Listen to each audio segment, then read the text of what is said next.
The closet door explodes open. A hand, cold, massive, wraps around my wrist like iron. Park Sang-woo stares down at me. Korea's most ruthless mafia boss. And I'm 14 years old, homeless, and I just watched his lawyer destroy his entire empire.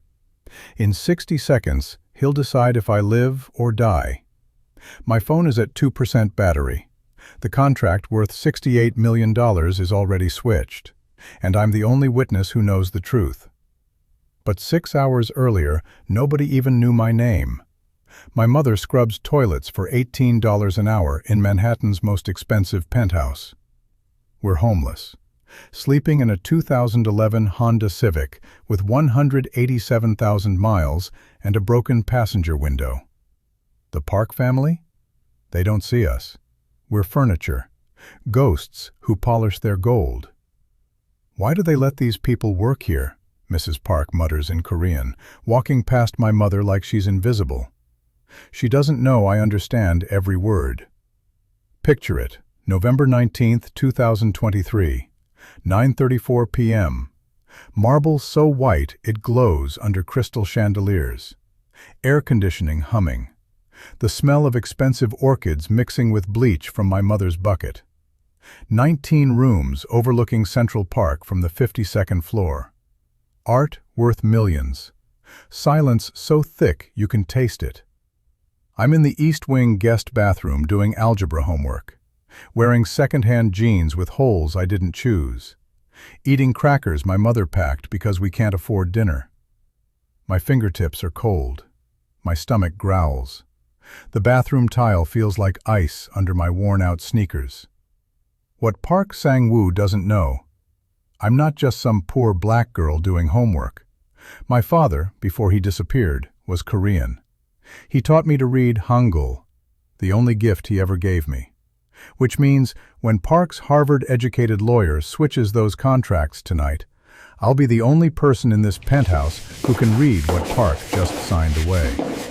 And that knowledge? It's about to become the most dangerous thing I've ever owned.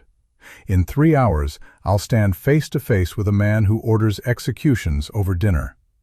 My voice, steady, American, unafraid, will say words that could get me killed. Or save 3 lives Park doesn't even know he's about to end. Drop a comment. Have you ever witnessed something you weren't supposed to see? Subscribe before this gets darker. Because what happens next, nobody saw coming. Every Tuesday and Friday for 8 years, my mother cleans this penthouse. 6 p.m. to midnight. $18 an hour.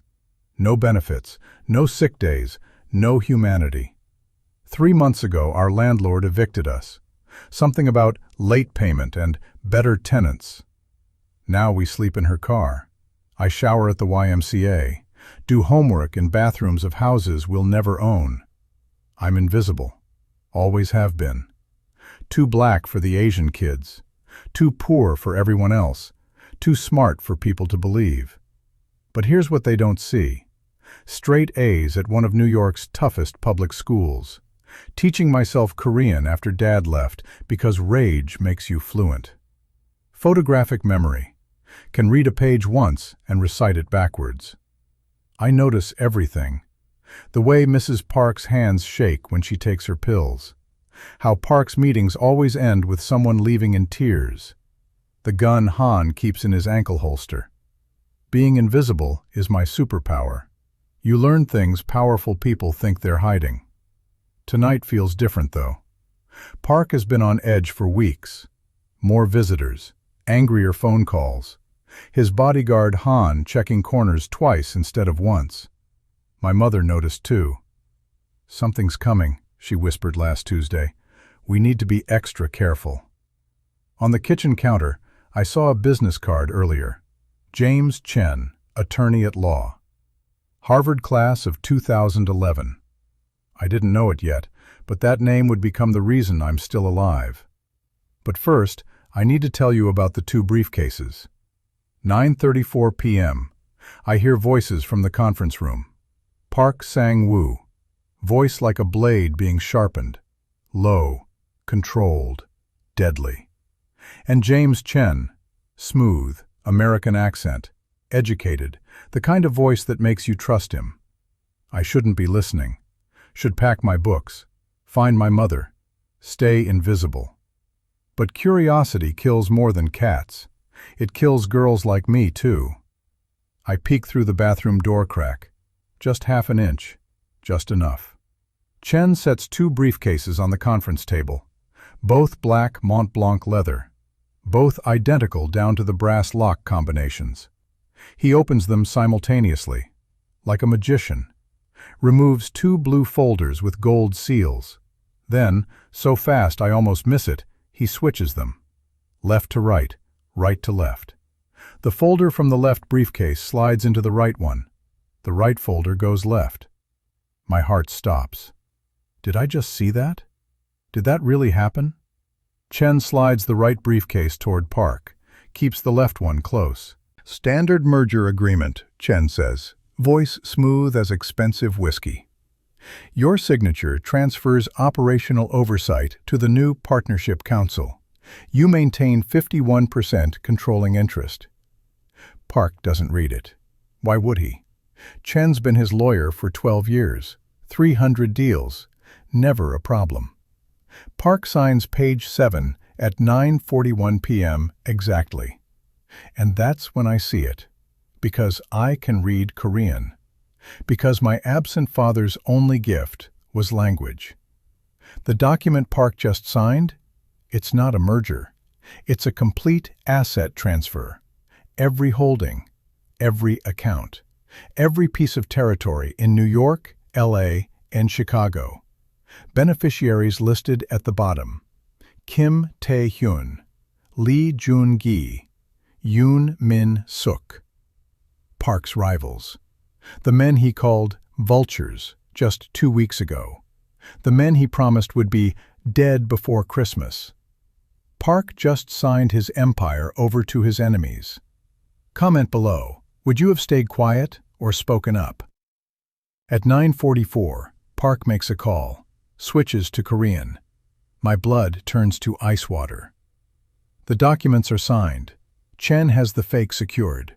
Tomorrow at noon, execute the Chicago operation. Kim, Lee, and Yoon will be at the warehouse on Morgan Street. Eliminate all 3. Make it look like the Mexicans.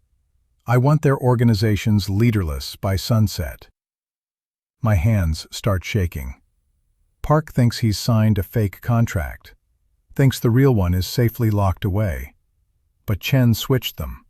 The real contract, the one that legally transfers everything, is in Chen's briefcase right now.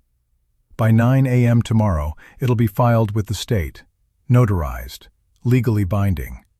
And at noon, Park's men will execute 3 people who legally own his entire empire. When the bodies are discovered, the contracts will surface.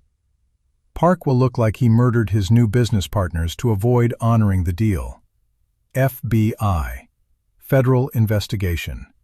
His own people will think he's lost his mind. Chen isn't just betraying Park. He's destroying him completely. Remember those 2 briefcases? Now I understand. One held the real contract. One held the fake. Chen showed Park the fake. Let him think it was secure. Meanwhile, the real one is already in Chen's possession, ready to file by morning. My breath catches. Too loud. Park's head snaps toward the bathroom. Did you hear something? I freeze. Stop breathing. My heart hammers so violently, I'm sure he can hear it 20 feet away. Probably the cleaning woman, Chen says.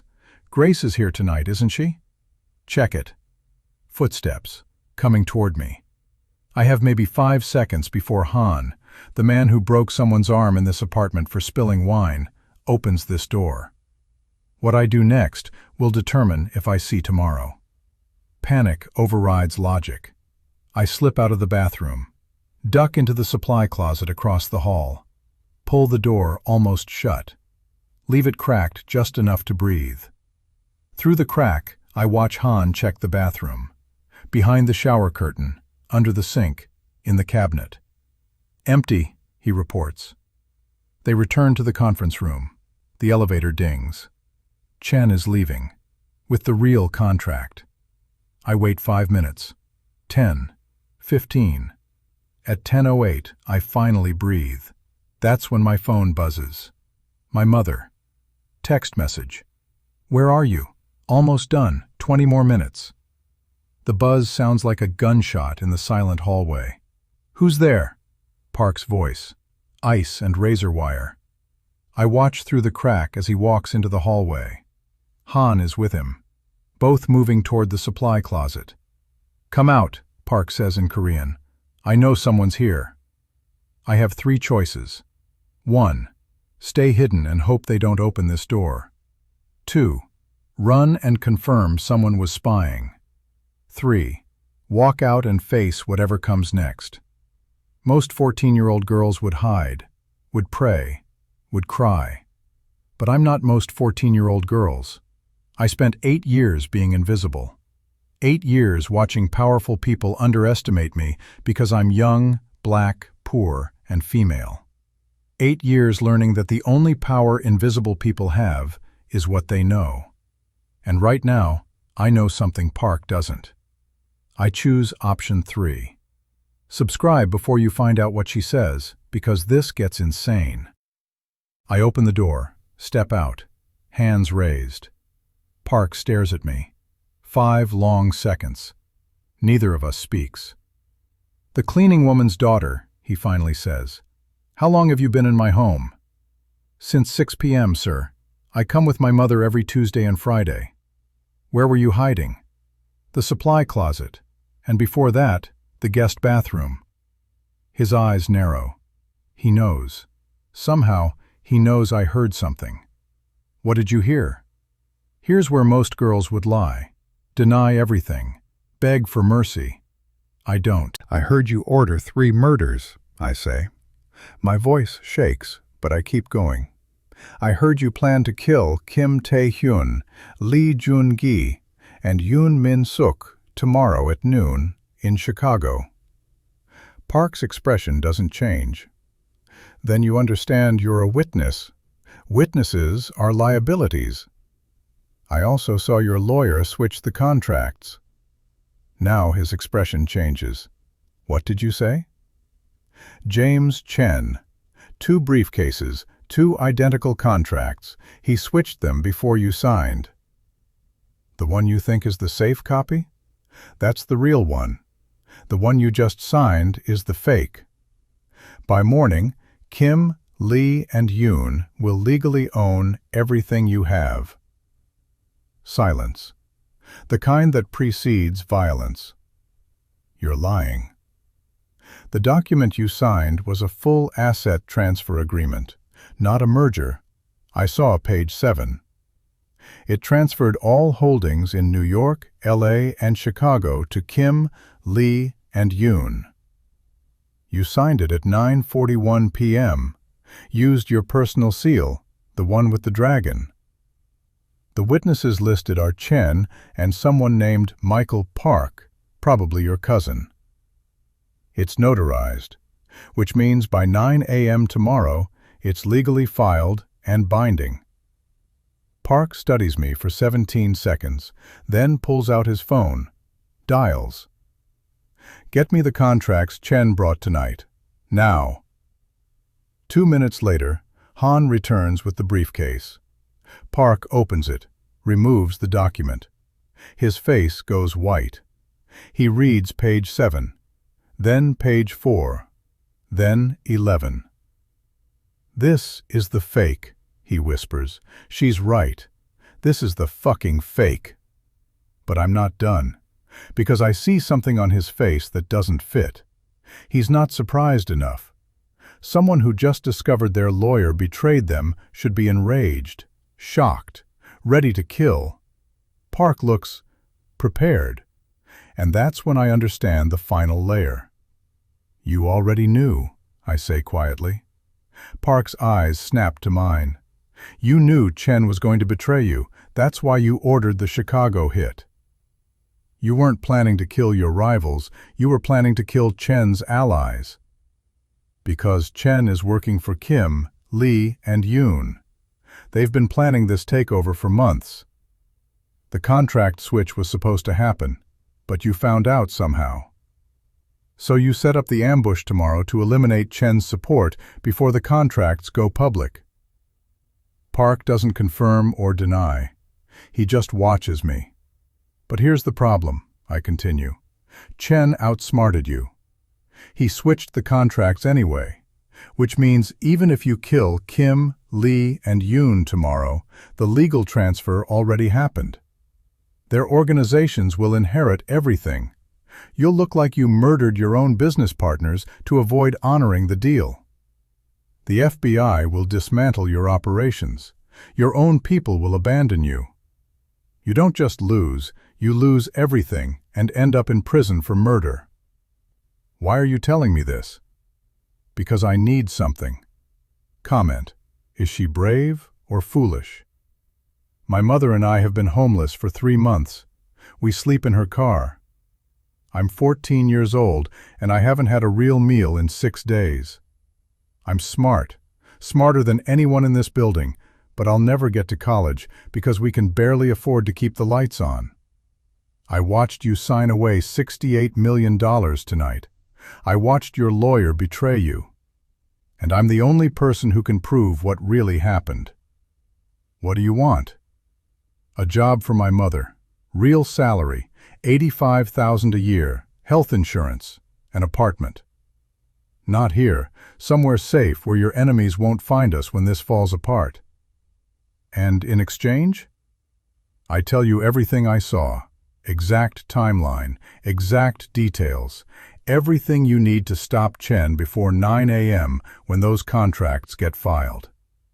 But more than that, I give you a 14-year-old witness who can testify that she saw Chen switch the contracts under duress if this ever goes to court.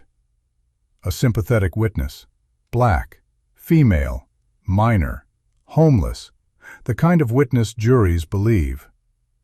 Park stares at me for a long time, then he laughs. Actually laughs.